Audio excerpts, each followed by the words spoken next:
Thank you, all of you, for showing up for this conversation. My time this afternoon, I'm in the Netherlands, so for me it's 4 o'clock in the afternoon. I know we have different time zones earlier and very late in the evening already, with Mateos joining us from Indonesia. So I'm grateful for all of you to be here for this conversation. And without further ado, I'm going to share some of my slides. What I would like to do in this session is to share with you some of my insights and research, and then have at least 10 minutes at the end to ask any questions or learn from your experiences. So really like to have some time there as well, if that's okay for you. Feel free to raise your hand if you want to participate, put it in chat. I'm not the best in terms of presenting and reading chat, but I will definitely do my best. So bear with me for that. Okay, let me share my slides. I'm going to share my screen. And I just want to do a quick check. Can you see my slides? Does that work? Yeah, okay, super. Okay. So first of 3 sessions, today is the first one. It's about foundational knowledge. And before we're going to dive into that, I would like to share with you a little bit about my positionality in this research. So where am I coming from? What's my background? What's my lens? Because I think it's important in topics like the one we're discussing today. So just to give you a little bit of background about me, I started quite a while ago in an international corporate career, worked and lived abroad for many, many years. And for the last 20 years or so, I'm working in global learning and development. So I'm designing and facilitating programs. I'm currently working on a very important customer service program in the Middle East for a client. So I'm hands-on in the learning and development field. But the reason why I think we're here today is because I'm also an academic and a researcher, and I've focused for almost the last decade on inclusiveness in learning and development. It was the topic of my dissertation. I'm currently still researching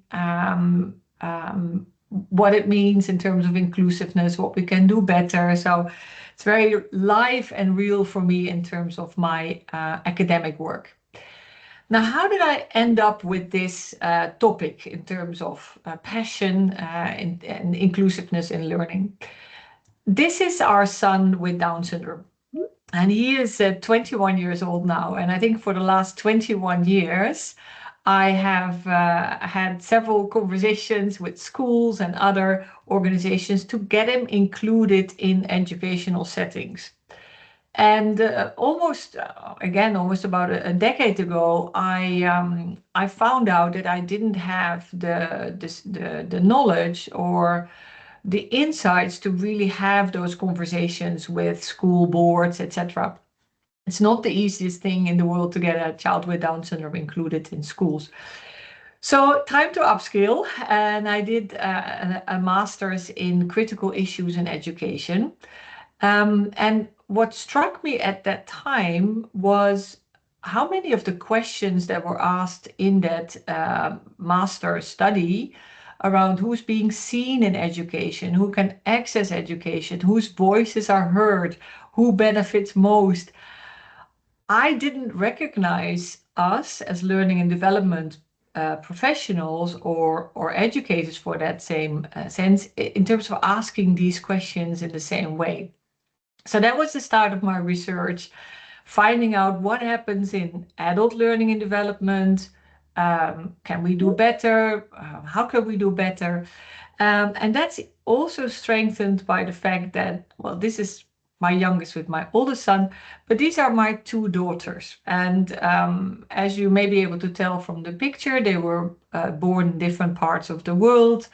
Our youngest daughter was born in Vietnam, and it is upsetting to see the different experiences that they have in their lives, the barriers they face, the stereotypes. So this work for me is also personal because I'm hoping that when they get into organizations and companies, whatever their work is going to be, their learning and development is going to be really inclusive and giving them, all of them, that the opportunity to be successful. So that's a little bit of background. I research and I publish. So if any point in time you want to have all the details and the background, let me know and I can share some of these articles with you. And I spend a lot of time with learning and development professionals to talk about research and learn together how we can do better. With that, so about today, this is about fundamentals. So next week is going to be around what can we do differently. So you have to bear with me a little bit in this coming half an hour or so, because I think before we know what we can do differently, we need to have a good understanding of some of the language, the concepts, some of the issues, because otherwise we end up maybe doing checklists, but without knowing why we do that. So today is going to be around what is inclusive learning and development, why is it important, understanding some core concepts, and then also how inequity often shows up in L&D. So I'm going to share some top-line research findings, and starting with what is inclusive learning. And the way I look at inclusive learning is that our learning programs work successfully for all our learners, irrespective of gender, race, ethnicity, disability, class, or other aspects of identity or background. So that's the kind of the top line definition, and there's obviously a lot behind that. And what I have found over the many conversations that I had is that it's helpful to define some of the core terminology in this conversation about inclusiveness. And the first kind of big terms to discuss, to clarify, are diversity, inclusion, and belonging. So does anybody wants to either speak up or put in chat what you think is what these terms mean, and maybe what the difference is between these terms? I'm going to read on the chat at the same time. I'm going to try that. Feel free to speak up as well if that's something that you're comfortable with. That's absolutely fine. I did hear one term that somebody else quoted somebody else from it, so I can't remember where it originally came from, I'm afraid. But the way they described the difference between the three to me, which I thought was really powerful, was diversity is about being invited to the party, inclusion is about being invited to dance, and belonging is dancing like nobody's watching, which I thought was quite a nice way to like understand the three. It doesn't help with a more kind of tangible definition of each of the three, but I just quite like that. So I just wanted to share that in case nobody heard of that before. Can't remember what it was from originally, so apologies, I'll have to look it up. No, and it's fantastic, Sophie, and it's exactly the kind of Rosie, sorry, and it's exactly the what is really top line, what the difference is. So I have a different analogy, but I think it's very close to what you're describing, right? So yeah. Diversity is around representation. It's about acknowledging difference. It's about being able to be there. And it's different from inclusion in that diversity is, inclusion means that you actually acknowledge that diversity. So it's not just that you're there, that you have a diverse group of learners, but you actually acknowledge that that difference exists, and you understand that that means that people may have different experiences, may have different knowledge, may experience different barriers. So inclusion is actually seeing and hearing that diversity. And belonging is actually a step further, even it's deciding on the topics, or dancing like you're dancing when nobody's watching, or deciding not to dance is another thing that you know belongs to belonging. So it's a little bit it's a different level. So I'm just looking at Madhurima saying diversity is a mix of people, inclusion is when they're included in jobs, belonging is when they feel part of a team. Yes, absolutely. So the reason why this is important is because I think in learning and development, we sometimes see diversity. We see diversity in our images, or we have case studies where the CEO in the case is maybe a woman, or where traditionally it was often a man. But that doesn't necessarily mean inclusion. So we'll talk about that a little bit later, but I think it's important to kind of get to that at this stage already. Diversity is representation, inclusion is actually recognizing and valuing that diversity. Now, two other terms that are important in this conversation is the difference between equality and equity. Does anybody want to share their thoughts around the difference between equality and equity?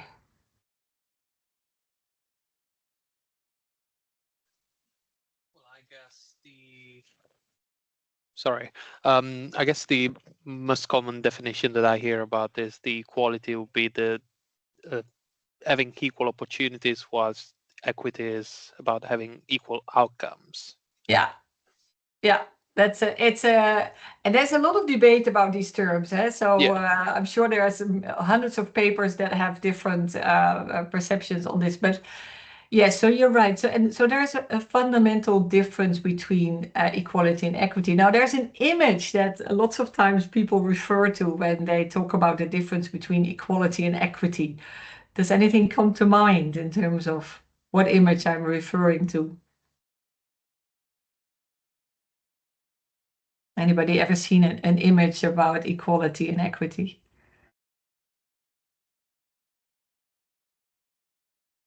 Oh, there's this one. Yeah, Matthias.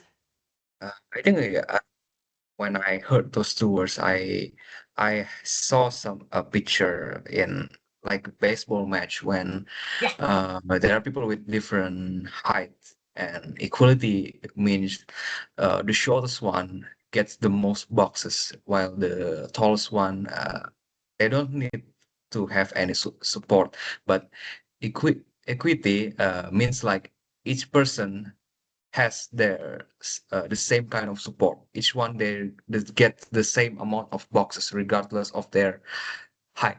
So that's what I remember. Yeah, no, and I think I have that one here. Is it something like this? And it may be, I think I did It's it with the totally sun. something like this. Yeah, exactly. So this is there's also one with an apple tree. This morning somebody shared an image with an apple tree, but it's very similar. Now there is, in this conversation, there's a fundamental issue with this image if we look at this from a learning and development perspective. Does anybody want to give a try as to what the fundamental issue is in this picture, and what I hope is going to be one of the key takeaways from our conversation today? Anyone who wants to give a try? Laurie, you're getting to something. You want to share? Yeah, it's the barrier. It's right? The The fence. Yeah.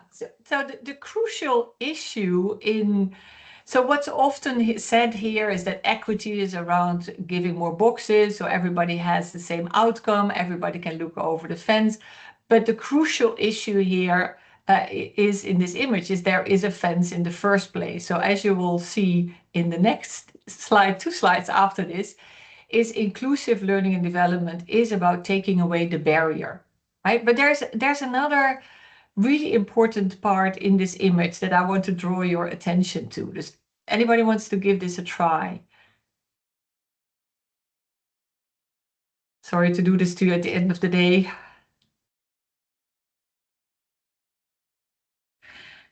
So let me give you some hints. So one of the issues that is in this image is clearly the fence. The fence is there, and that's why, all these issues exist. But what else is in this image that is causing an issue? What is telling you about what the issue is between, for example, the blue person and the yellow person?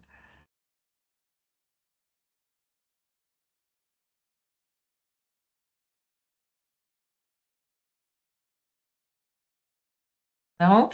Okay, so the image suggests that the yellow person, or actually shows, it doesn't suggest, but it says that the yellow person is shorter than the blue person. And that is why the yellow person can't look over the fence. From a learning and development perspective, that may give us or send us the message that the yellow person is less than the blue person, has maybe less competencies, is maybe less able, is maybe less motivated. And that's why we need to help that person with giving boxes to look over our fence. But that is often not the case if we talk about inclusive learning and development. The case and the issue is that we have learners with exactly the same capabilities, motivation, opportunity or capabilities, but the fence for some is higher than others because of their identity and background. And that changes our perspective, because we sometimes get into this frame of helping people, but we really need to understand that it's about these barriers and the difference in the height of barriers that people experience instead of these are individual issues. So this is about changing the system and not about changing the individuals. Does that make sense? Yeah, I see some nodding very in the pictures. But then so I think that's an important one to kind of keep in the back of our minds. And then, as Laurie suggested, the key challenge that we have in inclusive learning and development is to take away those fences. So it's about the issue is the fences, not the individual learners. And inclusive learning and development is around taking away those fences. So let's have a look at what those fences then are. And just to be really kind of reiterating or re-emphasizing what I said, I mean, we're talking here about structural barriers. So these are not individual people who are not acting as they should be, or they're acting mean and they're excluding people. But these are structural barriers that we see in learning and development. And again, we'll talk about that a little bit later. The ones I see in all my research today and all my reading today are lots of isms. So it's a lot of norms, the ways that we've set up some of our learning and development that is helping some learners more than others. So research, for example, this was a big study, 12 across global studies that showed that women, for example, still have less access to employer-supported training programs because of the assumption that they're less ambitious. It's all quantitative studies. Racism, relatively recent research in the US shows that white people have more access to training than people of color, very much also linked to jobs and job segregations. Life stage is a double-edged sword. Both young people and older people report that they face issues with accessing learning and training and development.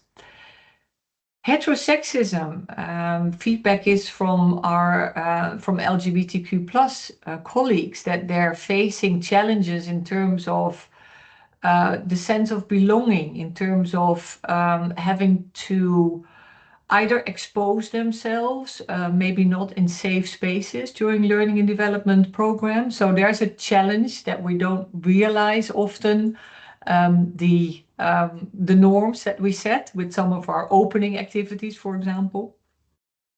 Ableism, there's a lot of research now on how people with disability face barriers to access our programs.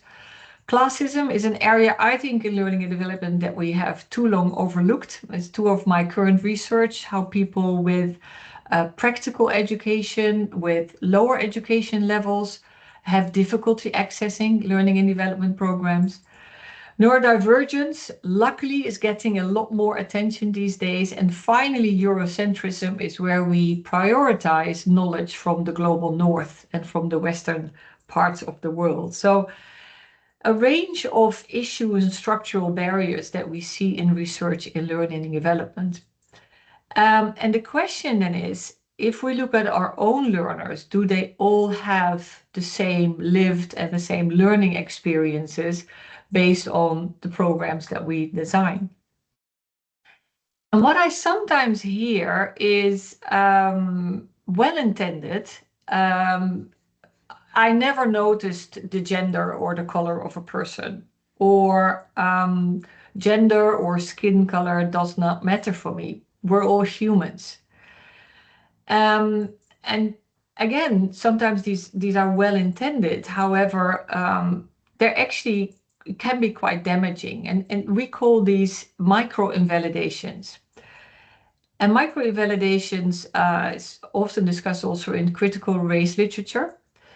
It's defined as comments or behaviors that exclude, negate, or nullify the thoughts, feelings, or realities of a person of color.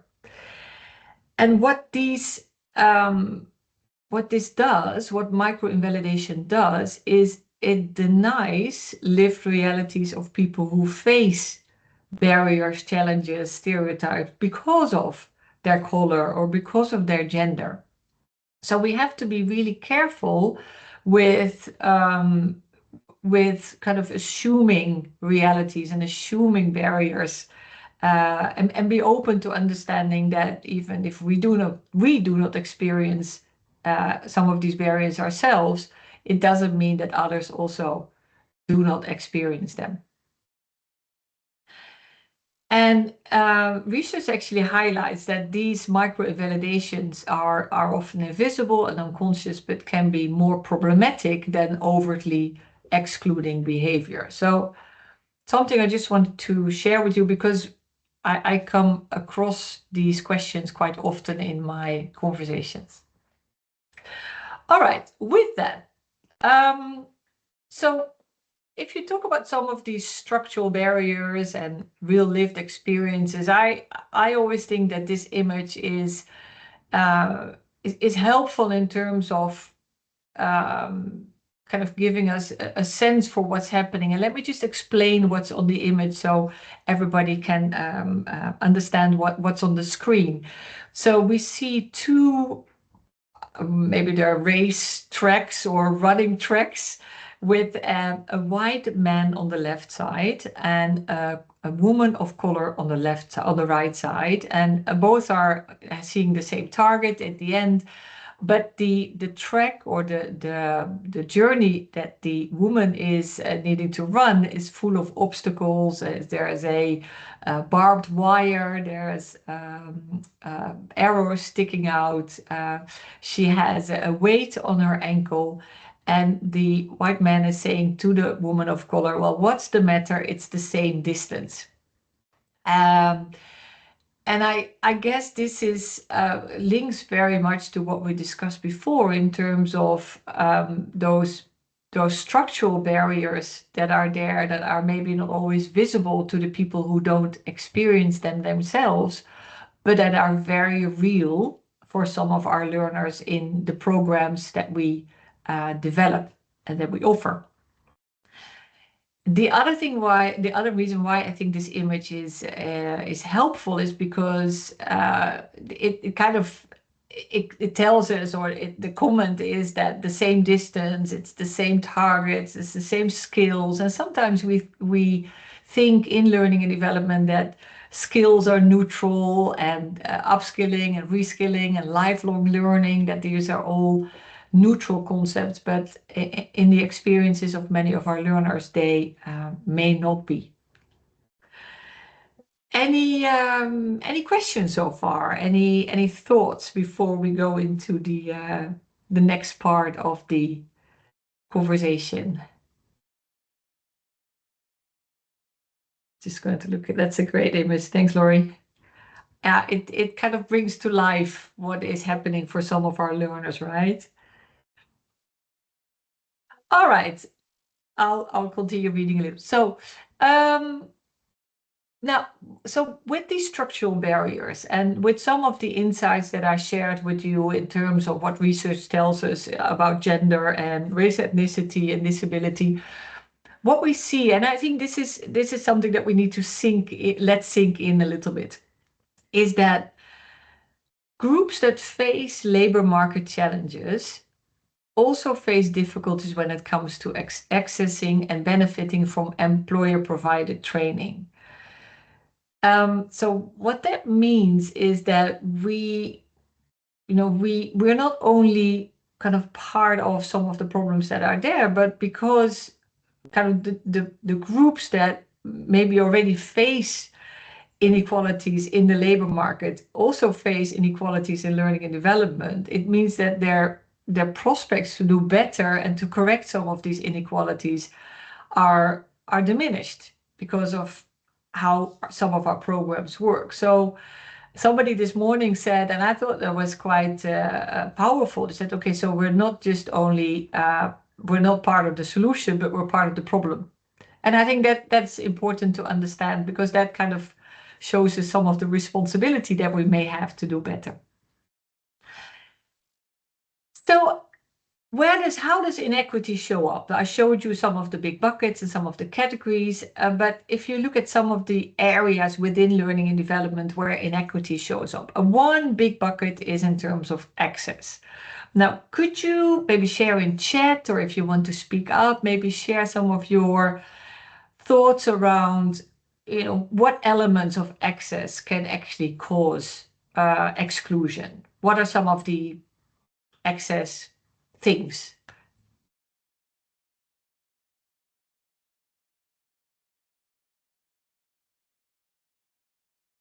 You can either speak up or maybe write in chat, whatever is more comfortable for you.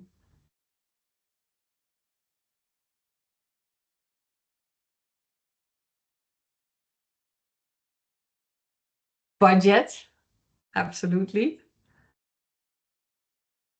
Workload, absolutely. See lots of people typing. Accessibility features, very real. In a virtual tool, yes, or in the room.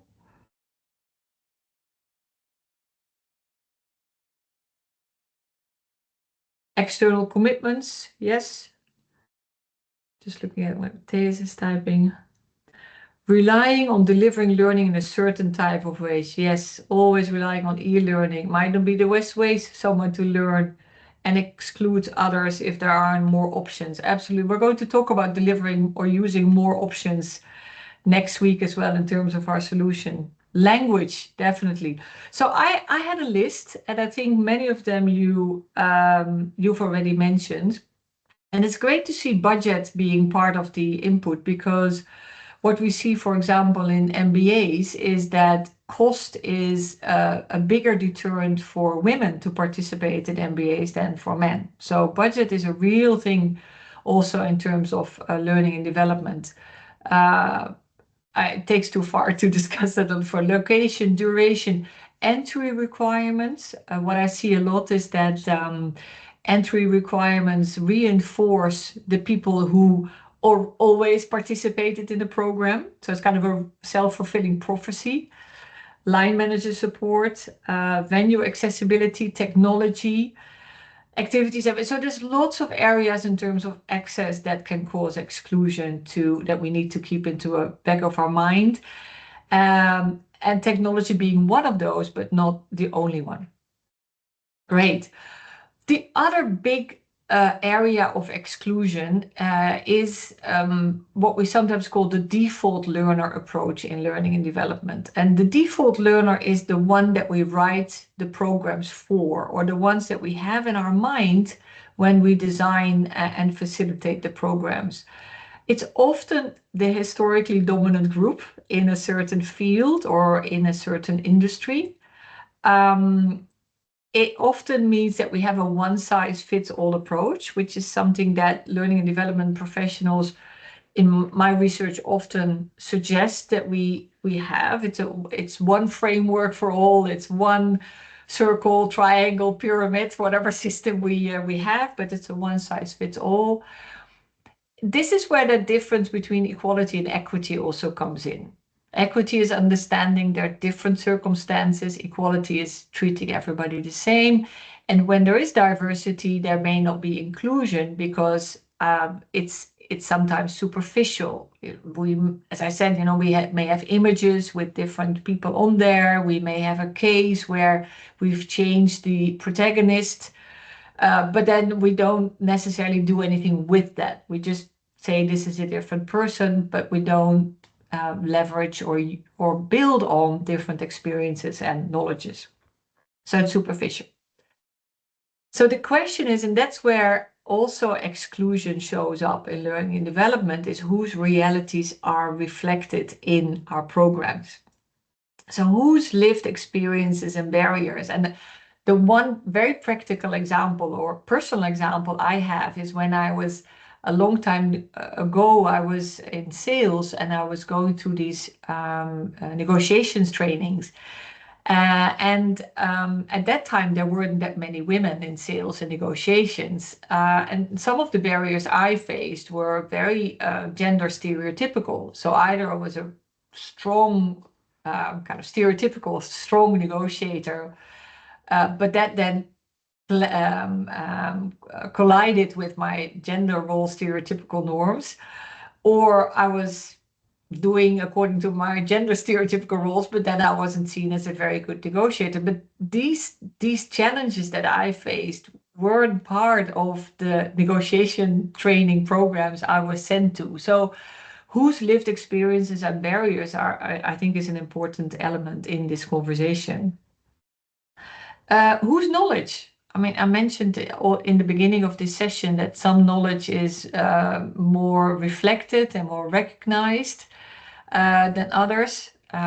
Different parts of the world, formal knowledge, important conversations to be had.